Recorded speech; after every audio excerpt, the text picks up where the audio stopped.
लालजी टंडन की प्रथम पुण्यतिथि के अवसर पर प्रतिमा का अनावरण करते हुए रक्षा मंत्री का संबोधन फिलहाल जारी है। सीधा जुड़ेंगे कार्यक्रम के साथ।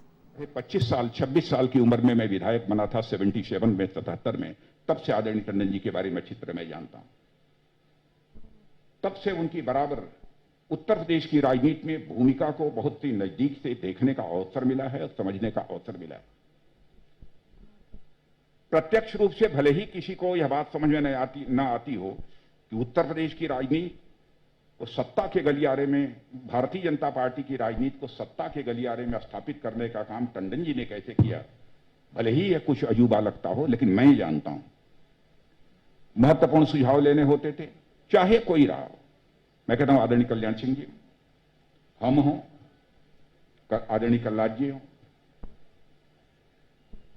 सब यदि कोई महत्वपूर्ण कोई निर्णय लेना होता था तो उसमें निश्चित रूप से हमारे आदरणीय टंडन जी की भागीदारी रहती थी और बराबर उनके महत्वपूर्ण कुछ सुझाव रहा करते थे। इसीलिए मैंने कहा कि उत्तर प्रदेश को, भारतीय जनता पार्टी को सत्ता के गलियारे में स्थापित करने में भी हमारे टंडन जी की बहुत ही महत्वपूर्ण भूमिका रही है।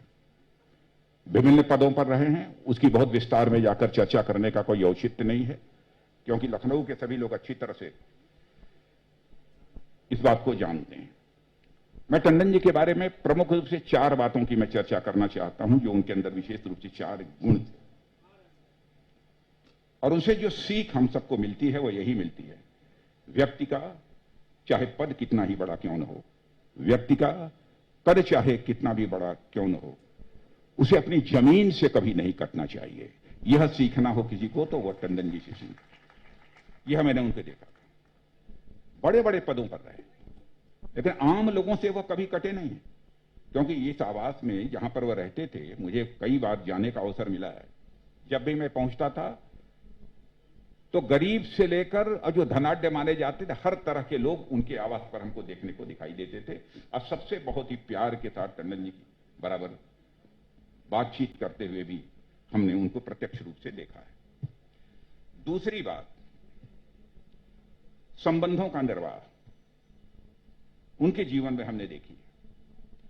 हर दल के व्यक्ति के साथ उनके रिश्ते अच्छे थे। आप ये कहेंगे कि हर दल, मैं कहूंगा समाजवादी पार्टी हो, बहुजन समाज पार्टी हो, कांग्रेस पार्टी हो, जितनी भी पार्टियां हैं, सभी पार्टी के नेताओं के साथ अच्छे रिश्ते थे। और चाहे कोई व्यक्ति किसी जाति का हो, पंथ का हो, मजहब का हो, उसके साथ भी उनके बहुत ही अच्छे रिश्ते रहे और सब लोग उनके ऊपर भरोसा और विश्वास करते थे। राजनीतिक जीवन में संबंधों को बनाकर रखना, संबंधों को बराबर जीवंत बनाकर रखना यदि किसी को सीखना हो तो टंडन जी से सीख सकता है। यह मैंने उनके अंदर देखा है। अब यहां तक संबंधों की गहराई समझ सकते हैं कि मायावती जी भी यहां मुख्यमंत्री थे, उस समय भी उन्होंने कहा टंडन जी हमारे भाई हैं। इसको भी मैं भूल नहीं सकता और उसकी बहुत चर्चा हुई थी उस समय। टंडन जी के इस व्यवहार से हम इस नतीजे पर पहुंचते हैं कि राजनीति में मतभेद तो हो सकते हैं, लेकिन मनभेद किसी भी सूरत में नहीं होना चाहिए। यह टंडन जी के इस व्यवहार से हमको सीख मिलती है।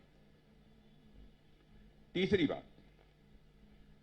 राष्ट्रीय और प्रादेशिक मुद्दों पर भी उनसे चर्चा आप करें तो बराबर कुछ न कुछ जानकारी देते ही थे और साथ ही साथ यदि लखनऊ की गलियों के बारे में भी चर्चा करें तो उसकी भी वो जानकारी देते थे। एक टंडन जी की विशेषता यह भी थी। और चौथी बात जो टंडन जी के अंदर हमने देखी, लखनऊ में रहते हुए जो हमने देखी, उन्होंने विकास की राजनीति की है। शायद इसीलिए लोग उनको विकास पुरुष इस उपाधि से बराबर नवाजते थे। जब कभी भी भाषण वगैरह के लिए नाम आमंत्रित करना रहता था टंडन जी का, तो लोग विकास पुरुष कहकर ही लोग उसे आमंत्रित करते थे।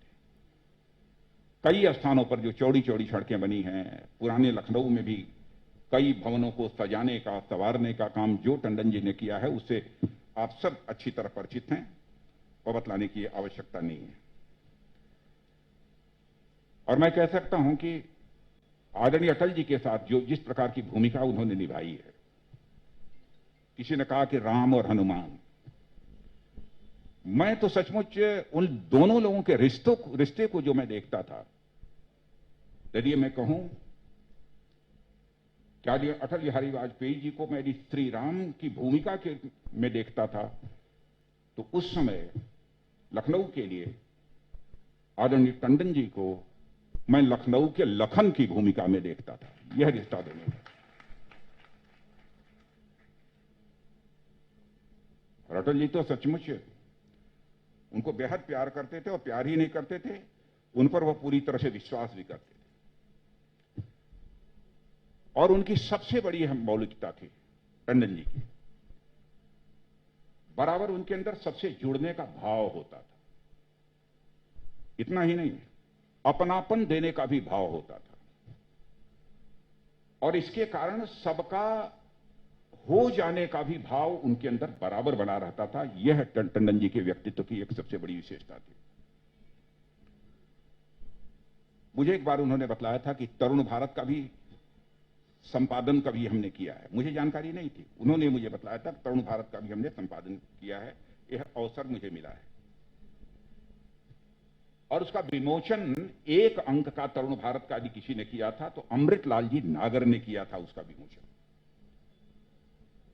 और अमृतलाल जी नागर के बारे में कहा जाता था कि वो लखनऊ को एक बहुत समझने वाले और लोगों को समझाने वाले एक ऐसे वह साहित्यकार थे। तो उस पुस्तक के विमोचन, उस तरुण भारत के एक अंक के विमोचन के समय अमृतलाल जी नागर ने यह कहा था कि मैं कह सकता हूं, अभी तक मैं समझता था कि लखनऊ के बारे में मैं ही सबसे अधिक जानता हूं, लेकिन अब मैं कह सकता हूं हमसे ज्यादा यदि कोई जानता है तो टंडन जी जानते हैं। यह बात अमृतलाल जी नागर ने भी उनके बारे में कही थी। एक ऐसा उनका व्यक्तित्व था। लेकिन जब कोई अपने बीच नहीं रहता है तो उसकी स्मृतियां ही शेष बचती हैं,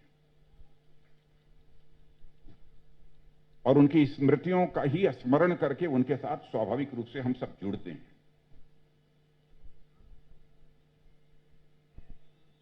और गोपाल जी टंडन उनकी वारिश हैं। नगर विकास मंत्रालय उन्होंने भी संभाला था।